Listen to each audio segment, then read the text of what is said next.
Now in this session we will discuss about the effects of noise and target properties. Now this is very simple, you can just read through. We know that um the minimum receivable power uh, is governed by a factor, that is one of the factors that governs the minimum receivable power is the sensitivity of receiver. Now the sensitivity indirectly depends upon the noise figure that we have already discussed in the last class. Okay, so the minimum receivable power depends on sensitivity of the receiver, which in turn depends upon the noise figure. So if we want to reduce the minimum receivable power, we had to increase the gain of the receiver. Increasing the gain means reducing noise. So once gain is high, that means you have reduced the noise. So once noise is reduced, the gain of the receiver increases, and this minimum receivable power can be reduced. So one way of reducing minimum receivable power is to increase the gain of the receiver. And how this is done? This is done by reducing the noise at the input of the receiver. So this noise affects the radar performance factor range, especially the maximum range factor of the radar. Why? Because it determines minimum power of the receiver that it can handle. Now here they have talked about they have given the expression for noise figure, that is denoted by the capital letter F. Noise figure, it is given here. It is given as the ratio of signal to noise ratio in the input to the signal to noise ratio in the output. And finally, it reduces to the expression 1 plus NR by NI. NI is nothing but input noise power. NR is the receiver noise power. Okay. And each and every term is explained here. SI is the input signal power. NI is the input noise power. S0 is output signal power. N0 is output noise power. G is the power gain of the receiver, and NR is a receiver noise power. F is the noise figure.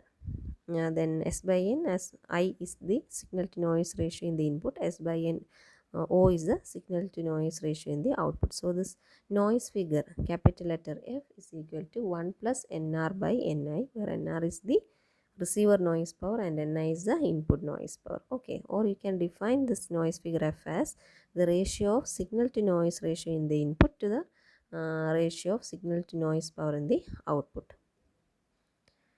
Now we are trying to simplify. NR by NI is equal to F minus 1. Therefore, NR is equal to F minus 1 NI. It is again written in the form KT0 delta F minus 1. Here KT0 delta F is nothing but noise input power of the receiver. K, you know, it is Boltzmann constant. T0 standard ambient temperature, delta F bandwidth of receiver. So this is how we write the expression for the receiver input receiver noise power, NR. Okay, so that is marked as equation 1.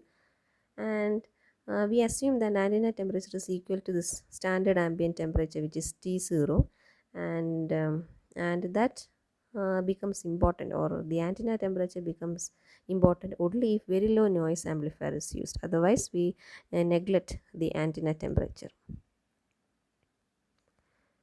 Now the minimum receivable signal for the receiver, which is called as threshold detection, is equivalent to noise power at the input of the receiver, which is given in equation 1.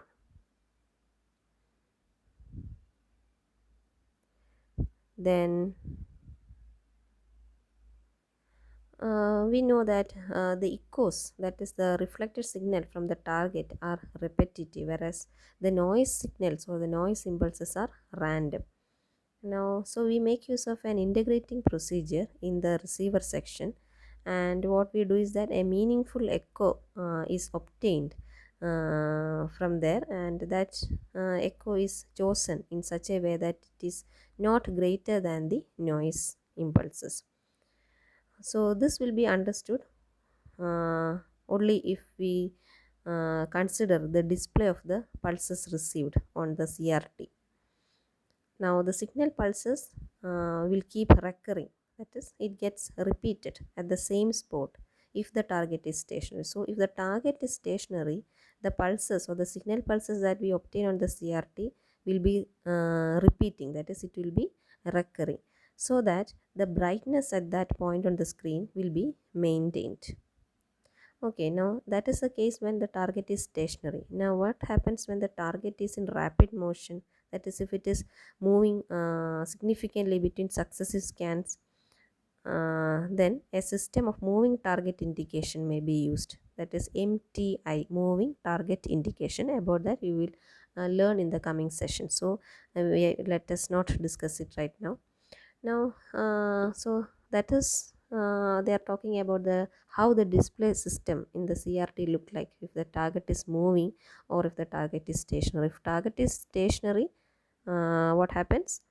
Mm, the signal pulses will be repeating, that is it will be recurring, and you will get a the bright spot on the screen, and that will be maintained as such. But if the target is moving, then you will have to discuss about moving target indication, MTI, which we will discuss in the coming sessions. Now we have already explained the expression for R max, maximum range, the expression, so I'm not explaining it. This we have derived in the last class. And so by making these particular expressions that we have incorporating the expressions that we have obtained today, that is in place of minimum receivable power, we have obtained this expression, that is KT0 delta F minus 1. So you are just substituting that, all the other terms is kept as such, and that equation is numbered as equation 2. Now equation 2 is accurate in predicting maximum range provided number of factors are taken into account when it is used. Some of those factors are system losses, antenna imperfection, receiver nonlinearities, anomalous propagation, proximity of other noise sources, and operator errors and fatigue. Now, it will be safe to call the result obtained with the aid of this equation the maximum theoretical range. So, we can call this as that expression that we obtained as equation 2 as maximum theoretical range.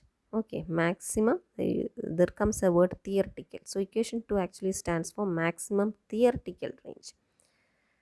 And now it is possible to realize that between 10 and 100% of this value, sometimes it can exceed the maximum value under certain propagating conditions. One such condition is super refraction.